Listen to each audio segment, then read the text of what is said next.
But I don't have a lot of drama in my life. She's a lovely, lovely person and a really talented writer. Janae Marie began writing at the age of 13, and she published her first book at the age of 25. Janae was awarded a degree in media arts at Wayne State University in Detroit, Michigan. She later relocated to California, where she earned a second degree in broadcast journalism and published 2 more books by the age of 30.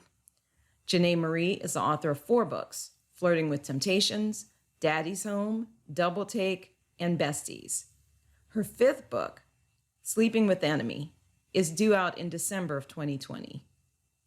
Janae acts as the CEO of JM Publications, which is part of JMP Media Group. She owns Janae's Closet Shop online clothing boutique. And she is the writer, producer, director, and editor of the short film My Mother Donna.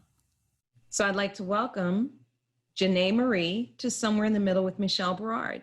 Janae, thank you so much for being on the show. Thank you. Thank you for having me. Well, I don't know if you have heard, but I like to start my interviews with 2 questions. I think it's because it kind of gets into the root of, who you are. So, Okay. and what you're doing. So if you're ready, I'll ask the questions. Are you set? Are you ready? Yeah, I'm ready. Okay. Janae Marie, who are you and how did you become who you are today? That is always an amazing question when someone asks you that. Who am I? I don't know, really, who am I? Okay, so Janae Marie. So I grew up in Detroit, Michigan. I've lived in Detroit for about 24, 25 years. I graduated from West State University with my my bachelor's degree in media arts and studies. I actually I started writing at the age of like 13. I started writing poetry, because I was the only child until I was about 17. So I spent a lot of time alone, because I was a little sheltered kid, so my mom didn't let me go out a lot. So I was sheltered. So I read a lot of books. I had to, because that was pretty much my only escape from boredom, as being the only child. So that helped kind of like spark my creativity, because I would always just read books.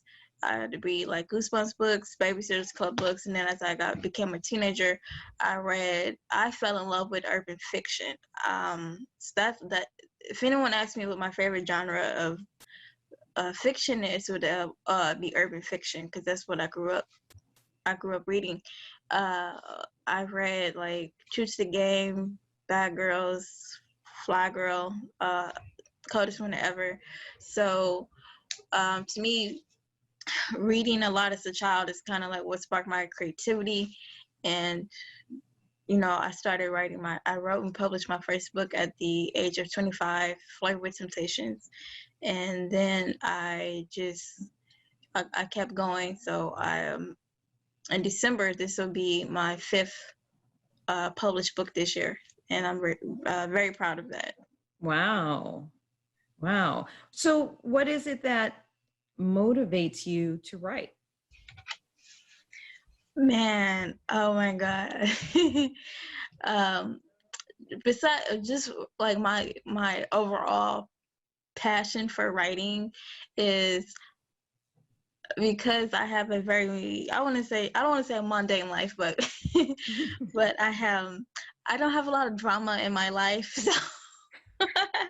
So I like to create the drama in other people's lives.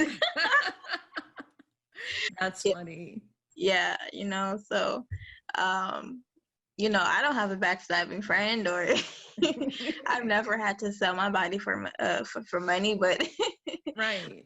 no, my characters have. So, That's but funny.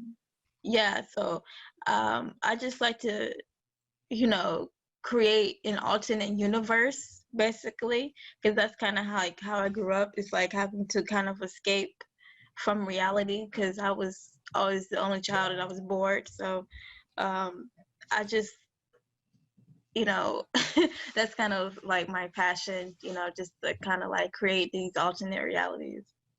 That's really interesting. So, what is it about urban fiction that makes it your favorite? I love what is urban fiction to me is like is real, is raw, you Mhm. know. It's, you know, a lot urban fiction gets a, it gets a bad rap, it really does, for being too, you know, it depends on how far you take it. You know, some people, it gets a bad rap about being too raw, too ratchet, or whatever. But I feel like urban fiction, when done right, is the reality of what goes on in the inner city. And if you grew up in the inner city, that's kind of your reality, you know? So I feel like urban fiction is something that people who grew up in that environment can relate to. Well, and it's funny that you say that because one of the things that I've kind of observed is that there's this tendency for certain authors to say, well, I don't want to be considered an urban author. Mm-hmm. And, my literature, my books aren't urban fiction. Mm-hmm. And they want to be considered more just pop fiction, I guess, would be what I Mm-hmm. would interpret it. I hope I'm not misinterpreting what I've heard them say. And I kind of get that. But I Mm-hmm. also feel like everybody else gets to have whatever kinds of stories they want. Mm-hmm. I feel like it's only Black people that kind of get called out like, oh, that's Mm-hmm. not good fiction. That's not good stories. You should be telling, Mm-hmm. you know what I mean? What are your Yeah, yeah. thoughts? To me, I feel like you should just be true to whatever it is that you're writing. I don't think you should place a label, you know. You should limit yourself. I mean, I don't know, because like if a person says, oh, I don't want to be labeled, it's kind of like a person saying, I don't want to be labeled as a Black actor. I just want to be Mm-hmm. an actor. But, you know, that I kind of know what my niche is because I grew up reading urban fiction. So to me, this is my way of giving back. So to me, I don't have a problem with writing urban fiction. But of course, you know, I would want to expand and go beyond urban fiction, but I'm never gonna like go beyond and just say, oh, well, I'm just an author. But to me, what got me into the game is urban fiction. So I could never, you know, turn my back on it because that's what really got me into it, into writing in the first place. So, what are your thoughts about writing outside of your experience? I mean, a general rule of thumb, especially for new writers, right? For people who are new to creating these worlds, is write what you know. That's a very Yeah. common thing for people Mm-hmm. to say. Mm-hmm. How much, if you lived a pretty sheltered life, clearly you're not writing exactly what you know. You're writing about Mm-hmm. things that you read about or, learned Observed. about Yeah. in other ways, observed in other Mm-hmm. ways. How does that impact your writing, that you're writing something a little outside of your personal experience? Yeah, because when I wrote Daddy's Home was about a young lady that was getting molested by her father. I I I wrote that story because I observed a young girl having dialogue with her boyfriend after she said she had to sell her body to make rent. I mean, so that wasn't anything I personally experienced, but um you know, I observed it and I just used my imagination. So to me, I always want to be able to expand my creativity. Like I would love to go into writing a book on a mystery thriller. That's Mm. not something I'm used to. So that to me, that's going to take a lot of research and a lot of hard work for me to kind of stretch myself. So, but I don't want to put myself in a box either. So I just want to write and kind of stretch my creativity. So what do you consider to be, what's your writing process? I mean, do you start with research, or do you start with, like you said, you kind of overheard a conversation and that sparked something in you? Once you get that inspiration, what do you do next?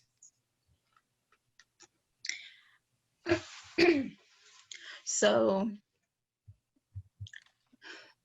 depending upon like the topic, I will do some research. Like I have a book called Sleeping with the Enemy, and the character is a person that was actually born with HIV virus. So I had to do a lot of research on that. Okay. So if it's something, I'm gonna be honest. If it's something that I'm not familiar with, I'm gonna do my best to do research on it so I can be as accurate as possible. So but my process is I try to jot down notes. Mm-hmm. I jot down notes and I make myself an outline of how I want the story to flow, Mm-hmm. of how I want like my chapters. So I'll do kind of like a chapter outline of how I want of this is what I want my characters to do. You know, it could just be some scribbled notes. Because when I first started writing, I wrote notebooks. So I would have like 3 or 4 notebooks with just like scribbled notes on the side and between the margins of like what I wanted to happen. So none of this was perfect, none of it.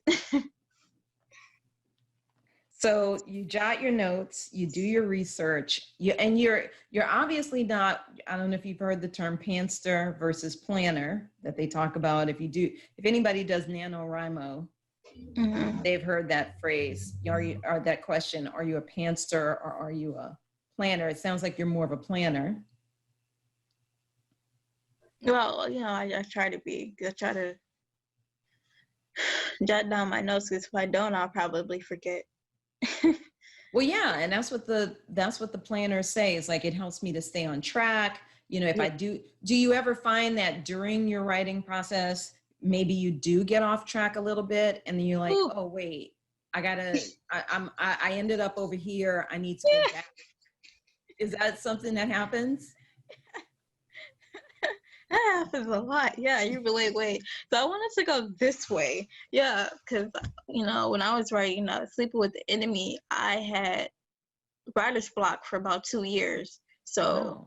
yeah, because I was having a very hard time fleshing out the story. So I'm like, I wanted it to go one way, but it wasn't working. It wasn't working.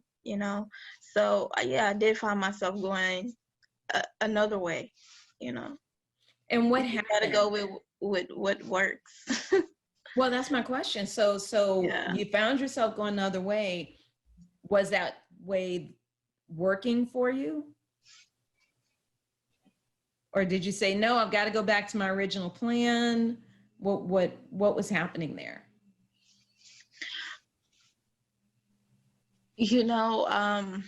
With that story, I kind of just like to let my characters just kind of tell the story, but because I was having such a hard time, like with moving the story along, I just let kind of some personal stuff that I was going through. I kind of put that into the story. Mm-hmm. So, yeah. So that's kind of how I worked that out. Instead of just kind of trying to force it, I just like kind of had to like walk away and you know I some personal relationship stuff that I was going through. Right. That's kind of what I put in there. Yeah. So do you find that sometimes that happens as a writer? Do you find that sometimes whatever is going on in your personal life can impact your writing? And if so, how? Yes, it can. It can in a good and a bad way because At the time when I was writing, this is in between the time I was writing Bessie's and Sleeping with the Enemy. Because in between the time where I had the writer's block from Sleeping with the Enemy, I wrote Bessie's. Mm-hmm. So, and I was going through some, I don't want to put all my business up there though, but I was going through some ish with some guy, of course. It's always a man, ain't it? It's always a man. Yeah, so I was going through some stuff and I was in school too. So I was letting the situation get to me so badly that I wasn't writing because I Right. was kind of like down in the dumps. Mm-hmm. But I had to shake it off. I had to shake it off. So it's like after I did that, um, I kind of and I put some music on because music helps me. Okay. I finished that story. I was so happy. So basically, what it sounds like what you basically said was, okay, listen, I can't let this foolishness interfere anymore. Yeah. You had to shake it off. You put your Hmm. music on, you started kind of getting back into your zone, Yeah. and you're able to finish it after that. How long did it take you to finish it once you kind of regrouped mentally or emotionally? How much? Man, 'cause I know I was taking breaks in between, so probably like 6 to 8 months. Yeah. Okay. Yeah.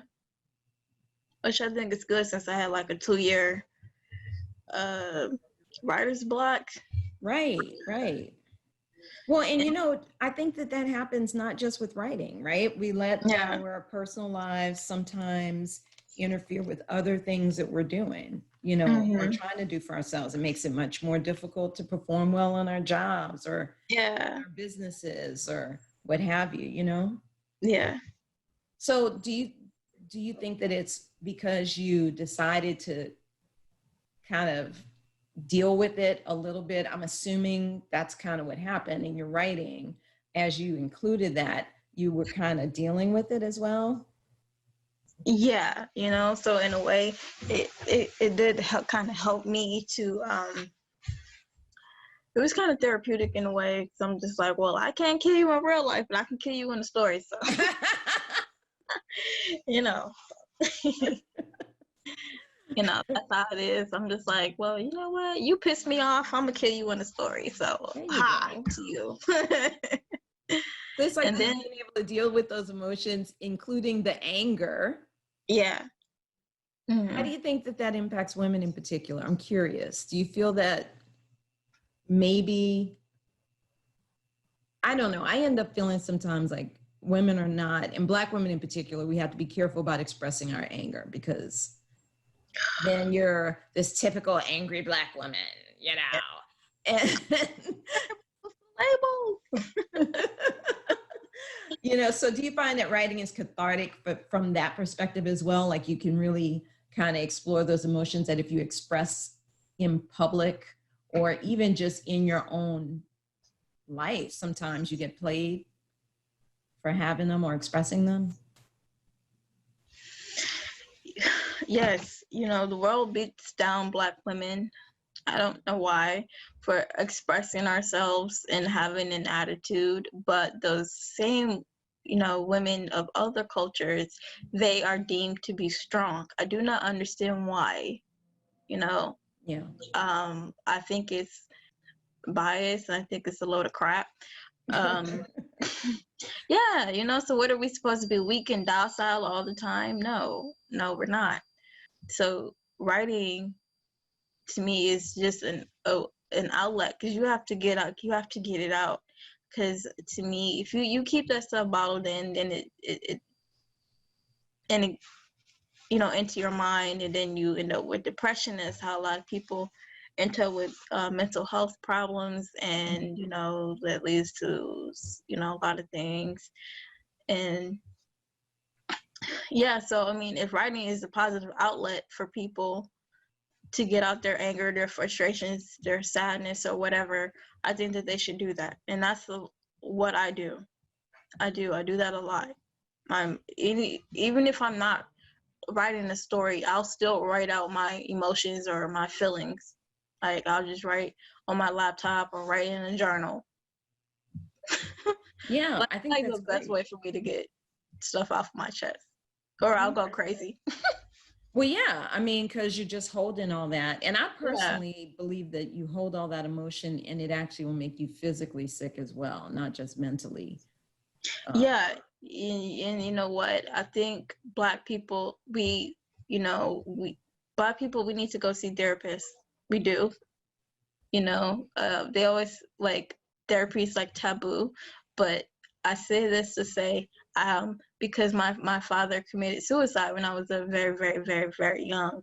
So mm, I wish that maybe someone had been able to help him, and maybe he wouldn't have decided to end his life. So that's why I kind of feel like I'm gonna find a way to vent or try to get out my frustration, because I don't want to make a permanent decision off temporary emotion. right. That's a good way of phrasing that. Don't make a Yeah, permanent decision off of a temporary emotion. yeah. Well, I'm curious then about, you know, for you, this is your fifth book that's coming out in December, Hmm. and about the business side of writing. One of the things that I find with my business is that I'm talking with authors, new authors in particular, and basically letting them know they're not just writing a book and money's going to flow in. They're actually starting a Hmm. business, and there are things they have to do to make the money and to get their message out, and they have to build an audience. Oh What yeah. kinds of things did you find what did you find challenging when you published your first book? One of the things that are very challenging is like when you said when I wrote my Yeah. first. Yeah, when you did your first book, what did you find challenging about it, about the process, particularly on the business side? the oh Marketing. Okay, when I would tell any new writer this, if anyone ever asked me, when you write a book, do not expect people to just buy it just because you wrote a book. Okay, it's not, if you what they say, if you build it they will come. No, that's not how it works. That is not how it works. You have to put yourself out there. You gotta promote and market yourself. You gotta become a brand, basically. And to me that's the hardest part. I'll always say, I've learned that that's when the hard work starts. The easiest part is, of course, writing the book, because you're just letting your creative juices flow. But the hard part is convincing people to buy from you. You're like, oh wait, I've never heard of you. Why should I give you my money? Why should I invest my time into you? So you have to establish relationships. You got to connect with other people, and you have to get out of your comfort zone. And that's something actually I'm still working on. But you know you have to get out of being comfortable. And I'm learning, you can't be an introvert if you want to run a business, any in a successful business at that. You have to get out of your comfort zone. So, what do you advise that someone who's new to this first do? Like, if you had three tips for someone who's maybe writing and publishing their first book, what would those three tips be? My first one would be,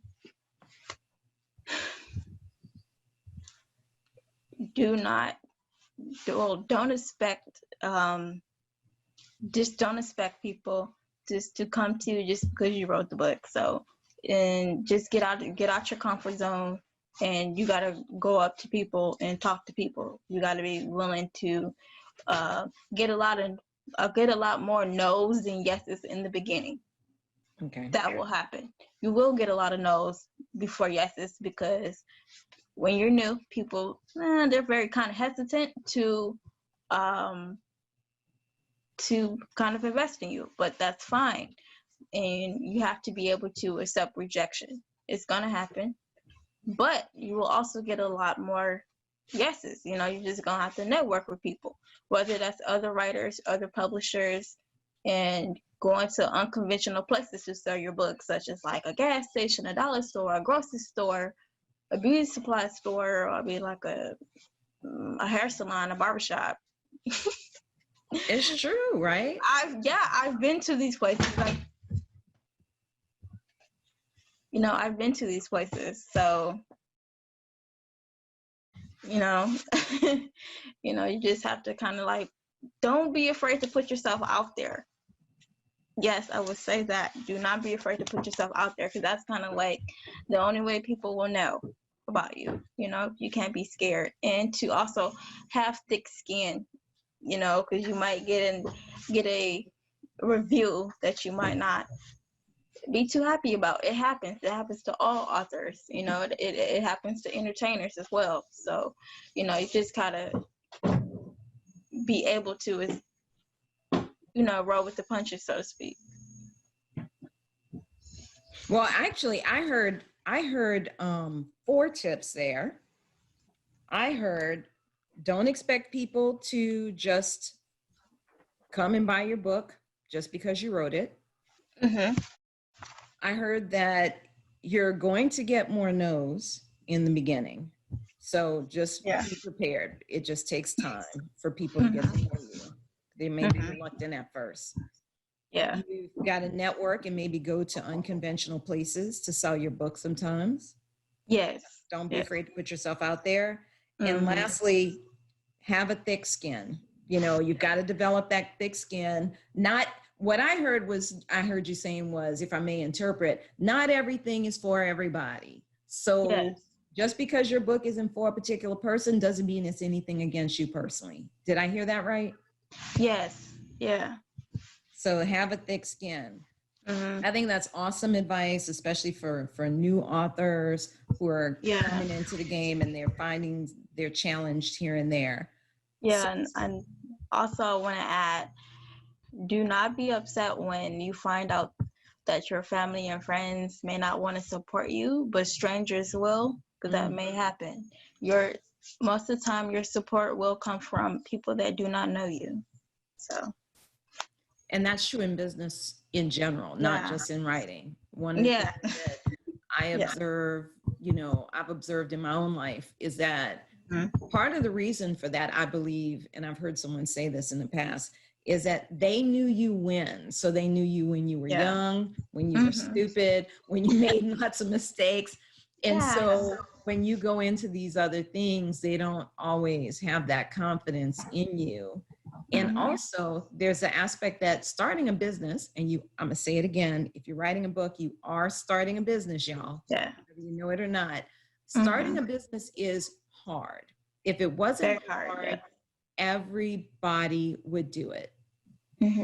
But I hope I'm quoting Tom Hanks properly from A League of Their Own. But if it's the hard that makes it great. Yeah. But if everybody could do it, they would. And a lot of times your family members, your friends even sometimes have 2 things in the back of their mind. One is they want to protect you from failure. And 2, they want to, they can't imagine that they could do something. Therefore, they can't imagine that you could do it. Exactly. So we have to take what family and friends have to say sometimes with a grain of salt. Exactly. Yeah. I think that's awesome. Oh, Janae, how can people connect with you? Do you have any? Well, I know life in the time of COVID, it may be hard to have live events, but where can people connect with you? Where can they see you? Where can they buy your books? Okay. You can buy my books on my website, JanaeMarieBooks.com. I offer free shipping for all of my books and autograph copies. So that's JanaeMarieBooks.com. And I'm also on Facebook /author Janae Marie, as well as on Instagram, author Janae _Marie 5. And I'm also on Twitter. It's like Janae Marie 5. Yeah. So I'm on Facebook, Instagram, and Twitter. So I'm gonna say that again. So you've got JanaeMarieBooks.com is your website. That's JANAEMARIE books.com. Yes. Free shipping and autograph copies, which is awesome. Author Janae Marie on Facebook, and that's all together. Author JANAEMARIE on Facebook. Mm-hmm. And on Instagram, I have author Janae_Marie5. Is that correct? Yes. And is that the same way on Twitter? Yeah. No, on Twitter it's just Janae Marie 5. Twitter is just Janae Marie 5. Yeah. Awesome. And all together, no underscore. No. All together. Yeah. Mm-hmm. Perfect. Janae, thank you so much for being on Somewhere in the Middle with Michele Barad. I appreciate you coming on the show. Thank you. Thank you. Thank you so much for having me.